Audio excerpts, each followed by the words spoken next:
Assalamualaikum warahmatullahi wabarakatuh. Ancaman terhadap integrasi nasional mata pelajaran PPKN. Ada pepatah mengatakan, tak kenal maka kenalan. Maka dari itu, izinkan saya memperkenalkan diri.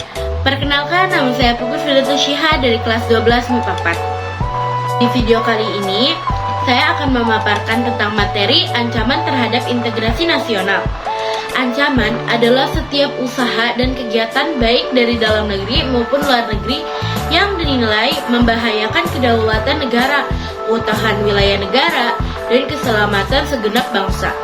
Ancaman terhadap suatu wilayah merupakan ancaman bagi seluruh bangsa dan negara Indonesia. Dengan demikian, pertahanan negara bertujuan untuk menjaga dan melindungi kedaulatan negara, keutuhan wilayah negara, kesatuan Republik Indonesia, dan keselamatan segenap bangsa dari segala bentuk ancaman. Ancaman bagi integrasi nasional tersebut datang dari luar maupun dari dalam negara Indonesia sendiri melalui berbagai dimensi kehidupan. Ancaman tersebut biasanya berupa ancaman militer dan non-militer. Nah, yang pertama ada ancaman di bidang militer. Ancaman militer merupakan sesuatu yang dinilai mampu membahayakan kedaulatan negara, keutuhan wilayah, dan keselamatan segenap bangsa. Ditambah semakin pesatnya perkembangan persenjataan militer di setiap negara.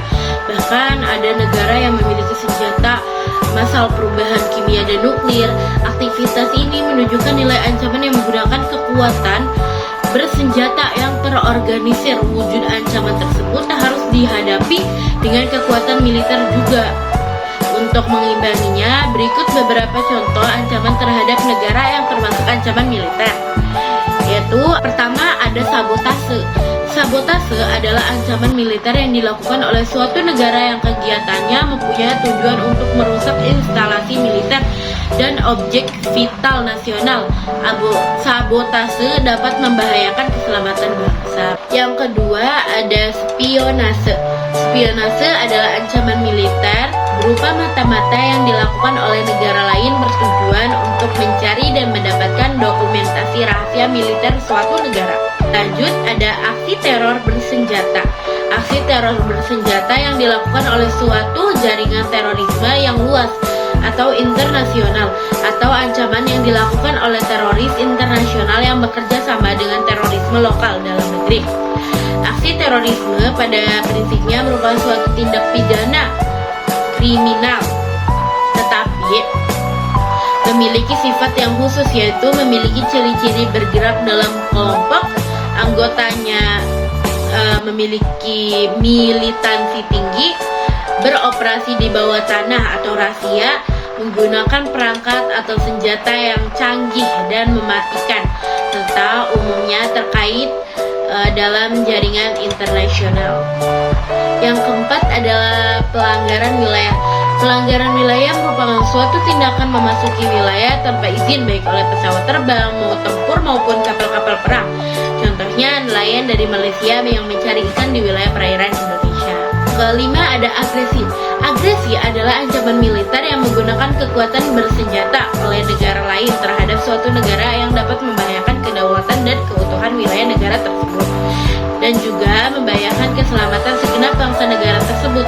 Agresi dapat dilakukan dengan berbagai bentuk dan cara yang berbeda-beda. Berikut macam-macam agresi.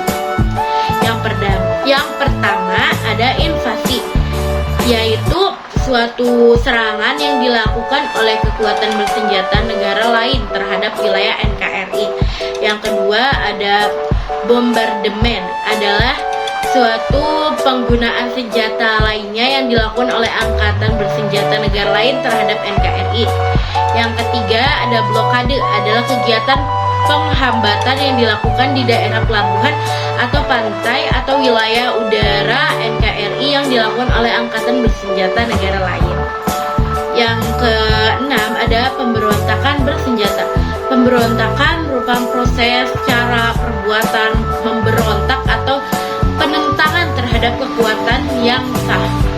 Yang terakhir ada perang saudara. Perang saudara terjadi antar kelompok masyarakat bersenjata dalam satu wilayah yang sama, contohnya perang saudara di Suriah.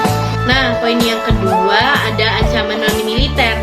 Ancaman non-militer merupakan ancaman yang menggunakan faktor-faktor non-militer yang dinilai mempunyai kemampuan yang membahayakan kedaulatan negara, kepribadian bangsa, keutuhan wilayah negara, dan keselamatan segenap bangsa.